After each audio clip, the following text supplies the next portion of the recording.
On July 17, 2014, an SA-11 Buk missile shot down Malaysian Flight 17, 33,000 feet over a Ukrainian war zone, 30 miles from the Russian border.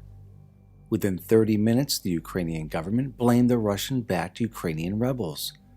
Within 2 hours, virtually every media outlet, from liberal to conservative, stated unequivocally that Russian-backed Ukrainian rebels were to blame and that the Russians skirted away the Buk missile carrier across the border. Strobe Talbott, former U.S. Deputy Secretary of State, now head of the powerful think tank Brookings Institution, stated unequivocally that it was the Ukrainian rebels, basing his evidence on a rebel leader's Facebook post. Within 4 hours, the Ukrainian government released a highly edited phone call they claimed was an intercepted communication between a Russian general and Ukrainian rebel claiming responsibility for the shootdown of Malaysian Flight 17.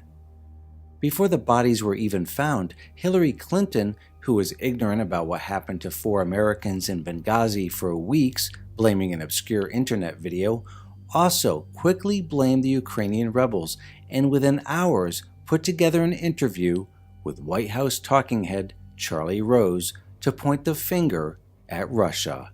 Obama, as usual, was too busy fundraising and having lunch to make any substantive statement. It seemed like September 11, 2001 all over again, and that the media and politicians knew everything within hours, and whoever challenged the narrative was a conspiracy theorist and in bed with the enemy. Either you are with us, or you are with the terrorists. But it's not 2001 anymore, as the media and politicians are regularly caught peddling lies.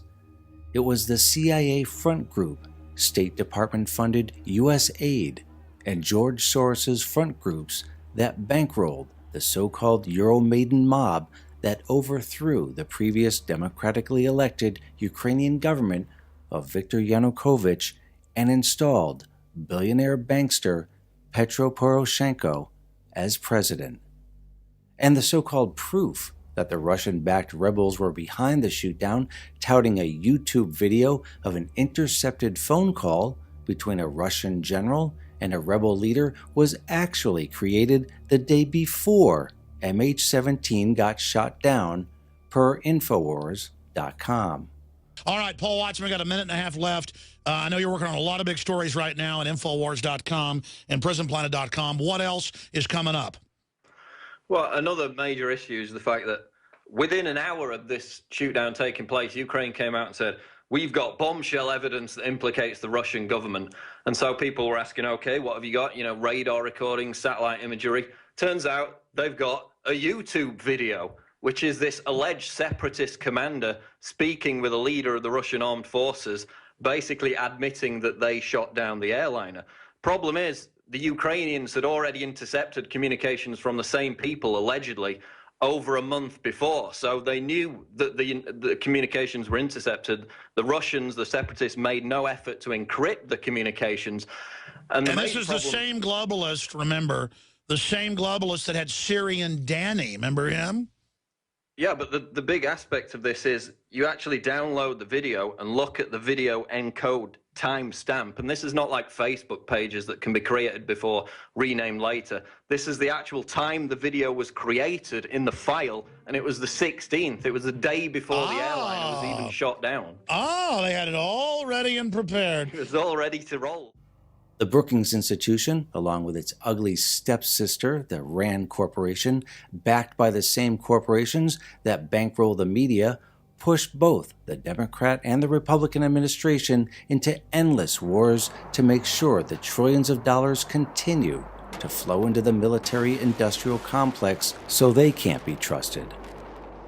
As for Hillary Clinton, she is a pathological liar like her husband, so that anything that drips out of her mouth also cannot be trusted. Is this vast right-wing conspiracy that has been conspiring against my husband since the day he announced for president.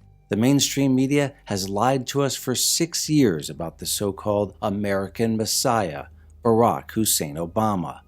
But now, if we question this same mainstream media about the shootdown of MH17, everyone from liberals to conservatives say we are conspiracy theorists or are in bed with the Russians. How about saying, as Americans, we simply want the truth?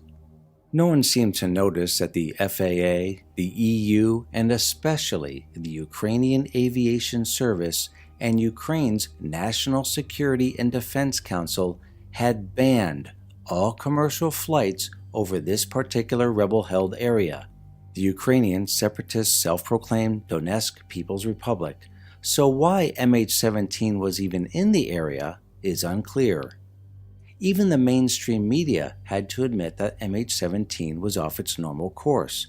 All previous flights had taken a different route, and no one seemed to notice that the Ukrainian government possesses a large cache of Buk SA-11s themselves, at least 6 carriers that we know of.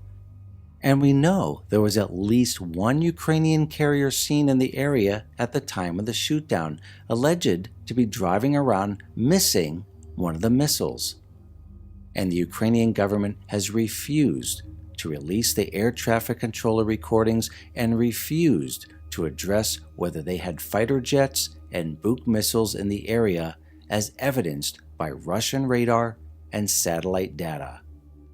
But the most obvious question, which no one thought of asking, why would the Ukrainian separatists want to shoot down a Malaysian commercial airliner in the first place?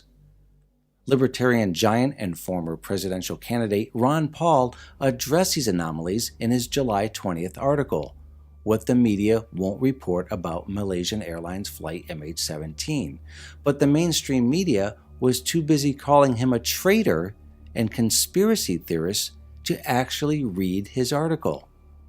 Ron Paul pointed out not only that the mainstream media wasn't reporting, but also that this seemed to be a repeat of the media and the military-industrial complex trying to lead us into yet another foreign war. Quote, "They will not report how similar this is to last summer's U.S. claim that the Assad government in Syria had used poison gas against civilians in Ghouta.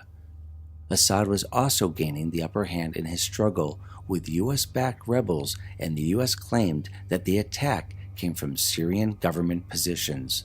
Then, U.S. claims led us to the brink of another war in the Middle East.